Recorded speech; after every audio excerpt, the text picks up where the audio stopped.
So let's get started. Hello, everybody. Welcome. Some folks will see this online somewhere, YouTube, LinkedIn. This is the Calico Community Meeting for the month of August 2025.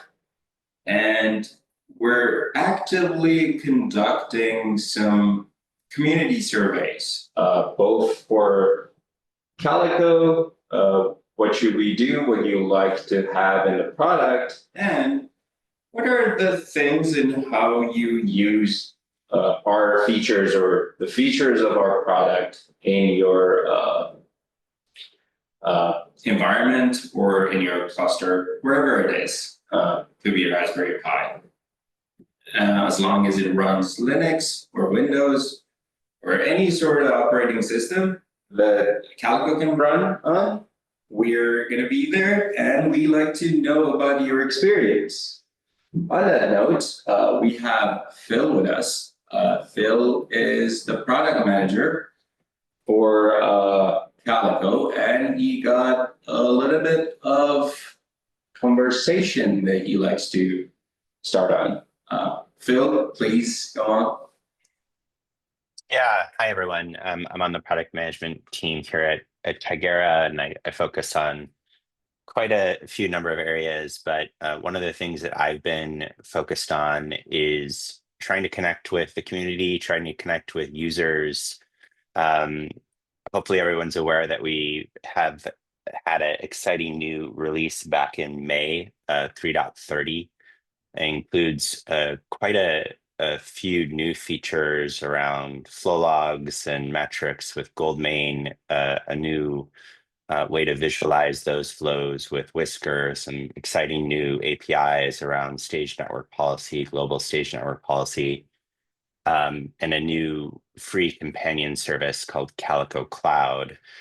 I'm looking for feedback from the community around this launch and some of the new capabilities that we've added to Calico. I've put posts on Calico users group over on Slack. I've also put a post on the Project Calico page over on LinkedIn. So in both of those places, you can find a Calendly link, schedule time with me, exchange for your time and your feedback. We'll hook you up with a $100 gift card. So yeah, would love to hear from you. And we're looking to kind of continue to improve that feature set, and interested to hear any feedback that you might have. Thank you, Phil. So get $100. There's also a community survey. If you like to field that, I cannot offer $100. I don't do that good. But what I can offer is a t-shirt. So here is the survey, and all you need to do is scan this QR code, and you will end up on this page. A bunch of questions about like, how do you use Calico? Where do you apply it? These sort of things, like fairly easy ones. And there is a clause for the t-shirt. So hopefully you clear it, and that will be it. By the way, the clause is, could we use your name or reference you? It's not something like some agreements that you have seen in shows like South Park. Anyway, so for this community meeting, we're going to talk about our transition from 3.30 to 3.31. There's going to be a bunch of more features baked into Calico. While you have the observability, Whisker, the ability to add free tier in there and sort of use all these things. We also tweaked some of the stuff that we had previously, but it was not the best, in my opinion.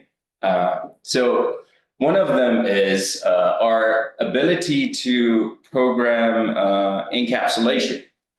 currently, if you have used like Calico before 330, the way IP works is we sort of tell BERT, the BGP application in our product, which is bundled with Calico, to do IP encapsulation. Now, this is going to change with 331. Felix, brain of Calico, is going to program IP or encapsulation on its own. So it sort of opens our way to sort of update BERT independently. Currently, we can't because there's a bunch of code that we had to hack into BERT in order to get the IP rolling. But that's going to change. There's going to be another update for BERT. This is coming in 331, and hopefully people get to use it without any delays. The next one is again from the same person. I guess Mazdak is pretty busy. Yeah, the things, I mean, I think the thing I would say about these is that, like, a lot of people are using IP and IP encapsulation via BERT, but they don't actually need the BGP stuff that BERT's providing. But because the way we've implemented them ties the two together, it means that if you want IP and IP encapsulation, you're kind of stuck with BGP. And so what Nasdaq's done is decoupled that, so you can, you know, if you're running in a public cloud environment or something where BGP is maybe less useful for you, you can still use Calico for the routing, whether it's IP and IP or in this PR's example, just completely unencapsulated. We'll do the route distribution ourselves, and we won't need to run BGP, which provides, like, you know, BGP has its own set of operational complexity in terms of scaling it with router collectors and things like that, which is great if you're leveraging the benefits of BGP, but if it's just a means to an end for getting your pods talking to each other, that can be a pain in the butt. And for the context, we're talking about when two pods in different nodes, for instance, on a cloud provider, want to talk to each other. At the moment, we sort of rely on BGP because it's baked into BERT, sort of. You can use the VXLAN, so yes, Calico VXLAN doesn't rely on that. Yeah, that's what we typically recommend people to do today. So, I think that recommendation will probably still stand, but there are some environments where you'll want to use IP and IP either because of infrastructure support for the protocol or you know, hardware reasons. Yeah. And with these changes, you will be able to use Felix, brain of Calico, to program encapsulation for IP. On top of that, we're adding no encapsulation in there as well. Currently, you can do no encapsulation, but it requires you to manually write a couple of routes. So with these changes, you sort of don't need to, because again, Felix goes in and writes down the routes that is only required for these for your pods to be discovered. We're not going to write the whole internet route in there. It's just the pods that are on different nodes. Now, next one is if you have configured BGP with Calico, you do know that we use an ASN number in our BGP configuration. That is sort of like your cluster identity when you're talking to other BGP capable routers or devices. So till now, that BGP identity was a unique identifier for you. And if you had different BGP peers, multiple BGP peers, you only had that single sort of identity. With these change, which is coming in 331, you're going to have a BGP peer setting that allows you to override the ASN number, global ASN number, which is in the BGP configuration. and you sort of can write down your BGP peer local ASN. So it will give you more sort of flexibility in a bunch of scenarios that you need to have like different sort of identities. This is a big one. Again, I could be biased. I really like BGP because I learned it once, but anyway.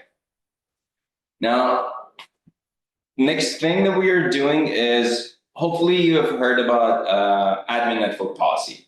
Admin network policy and baseline admin network policy are two standards that the Kubernetes community is going toward it.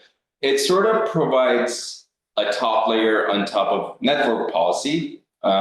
So with network policy, there are a couple of limitations. For instance, you cannot write a network policy that targets your cluster as a whole. I'm talking about namespace resources. And what admin network policy provides is a clause or a filter that can sort of filter everything that is in a namespace. So instead of your network policies that are scoped to namespaces, you write an admin network policy, and that is not bind to any namespaces. You can write filters to change that, but by default, it's not. Now, if you learn that, it's great because now the community is changing that and baseline admin network policy to something called cluster network policy. So both admin network policy and baseline admin network policy will morph into cluster network policy. It would do the same things. It will have, again, the same three sort of support: core support, extended support, and I forgot what was the other one. But the core support is all the namespaces you can target, and you would have a filter that can write that can target nodes. This was something that network policies couldn't provide you unless you wrote IP CIDRs. Oh, so this is sort of like a headlamp shout out. So if you're using headlamp, there's this dude who's baking admin network policy into that project as well. It's gonna be with Calico, and if you have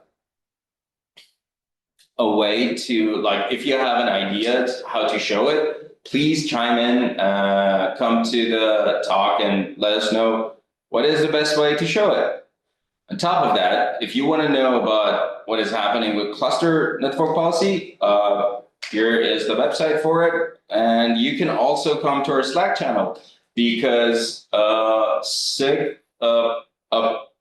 Sean Crampton, one of our distinguished engineer, he really likes the title to be repeated, is part of the SIG network for network policy. So come on our Slack, let us know what you want, what you don't want. There's also the network policy page and community. All right, next one. So by now, I think you have heard about quality of service. So Calico will provide bandwidth limitation and restriction, if you like, with annotations. So it would be peak rate, limit rate, these sort of things. And now we're sort of expanding that to add DSCP. So DSCP is sort of like classification. Each packet that comes in, you can classify it. For instance, this is VoIP, this is stream, this is, I don't know, something. There's like a bunch of classifications. And with that, you can say, all right, in my environment, for instance, I do streams, and streaming is very important. I do AI stuff. AI stuff are on HTTP. And for instance, HTTP is important for me. So we're sort of moving our QoS from just being a bandwidth limiter, which you can also achieve with the plugin bandwidth limiter. There's differences that Calico provides, but we're expanding that to adding DSCP and flags, so packet flags. Whew. All right, so this is the one that I'm really excited about. If you have worked with Whisker, Whisker shows you information about your cluster. So observability, source port, I forgot. Source and destination, we aggregate workloads, workload name, these sort of things. We show you something that other solutions cannot, which is the hierarchy of all the policies that your traffic is evaluated against. That is sort of like our secret sauce. But now we have one of our community users who's adding the source IP and source port to our solution. So if you work with anything Calico and you're handy with a computer, just create either an issue or pull request. We prefer pull requests. So we sort of evaluate your pull request. We'll help you on your way to add whatever it is that you want to do. And we get it done and we merge it to your favorite project. Okay, this was already talked about it. Okay. This one is sort of like eBPF compatibilities. I think it was last community meeting we talked about Bottle Rocket. This is Talus. So in Talus Linux, there is an issue currently with BPF programs loading. So it's a C group sort of like path issue. Now it's going to be fixed. What I want to emphasize here, if you see any sort of problem, come to our Slack channel. It's I'll show its QR code later, but it's Slack. It's slack.projectcalico.org. Just come in. It's pretty easy. Just tell us about the issue, or just come to our GitHub and create an issue. If there's an issue that you see, report it, and we'll assign somebody to evaluate it, see how it can be fixed, or how you can actually work around it. Let's do it. So this person from our community is sort of proposing something. If you have worked with eBPF, one of the advantages that you hear about is eBPF is very performant because you can skip a bunch of things in the Linux networking stack. For instance, if a packet is coming in and it's with IP tables, the first place that you can interact with is the raw chain. With eBPF, you can actually write XDP, sort of get it in like the earliest place. Now, that being said, NF tables can do something like that. If you come to NF table documentation, it talks about how you can actually find places to interact with the packet. That being said, I really need some water. Could you please give us a little bit intro about this? I'll be back in like a second. Put me on the spot.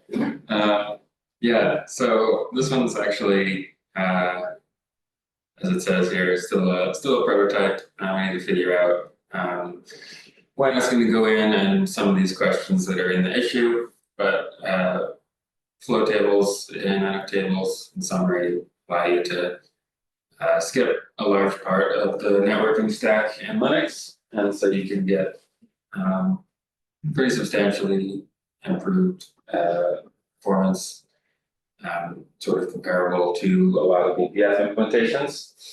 There's really good KubeCon talk at the last KubeCon NA. Antonio had an idea on this, or touched on this. So yeah, Rose put me on the spot here to get this PR merged. I can say this one may or may not make 331, but NF Tables itself will be going GA for sure in 331, so that's great.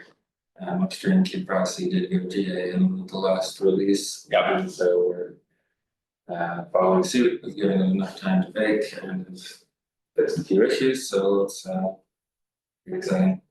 All right. So I got everything that I want to be in Calico 331 now on the spot. And with that, I think we are done with the community meeting. But since we have Eric, is there something that is happening on the operator side that will be interesting for people to hear about?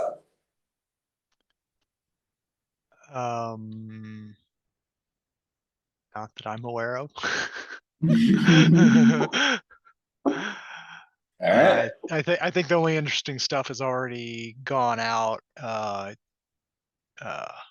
Just the moving of like the API server, the Calico API server from its own namespace to the Calico system namespace to kind of reduce our footprint. But I'm pretty sure that's already been available. I saw Lucas was working on something to like auto detect the API server. That was sort of cool. Okay, yeah, good call out. Yeah, he's working on making it a little easier to enable BPF, because with BPF you have to have kube proxy disabled. So we're working on he's working on some automation to effectively disable kube proxy when there's a configuration parameter set that tells the operator it should try to do that, and going into BPF mode. Yeah, it was a pretty neat trick to just like do what kube proxy does without kube proxy. So it's sort of like doing it with a BPF program. So when you're trying to resolve the API server using the default service, the BPF program goes like, oh, I know where you want to go. Here is your service. But with that, I think we're caught up. Well, actually, let me point out something. So we're not, maybe it does use a little bit of BPF for that, but the operator will get like the targets that the Kubernetes service, the endpoints for it, and it will pass those to our components so that they can reach the API server, even if it's not available necessarily as a Kubernetes service yet, if it's not, if the logos aren't there, so that we're not dependent on those. That's part of the auto detection and change. It used to be required that you had to explicitly configure in a config map what those endpoints would be, where the API server is, the Kubernetes API server. I see. So if you're talking kubectl, instead of doing kubectl get service, we do kubectl get endpoint. So it gives us all the endpoints or all the API server endpoints, like the real IPs or real whatever address. Yeah. Sweet. Okay. Thank you. I think that was all I had then. Yeah. Okay, with that, thank you for joining. Remember, there's $100 bounty for the interviews. If you are not sure how to do the interview, come to our Slack channel. It's slack.projectcalico.org. With that, we bid you farewell. Till next time. Bye. See you, everybody.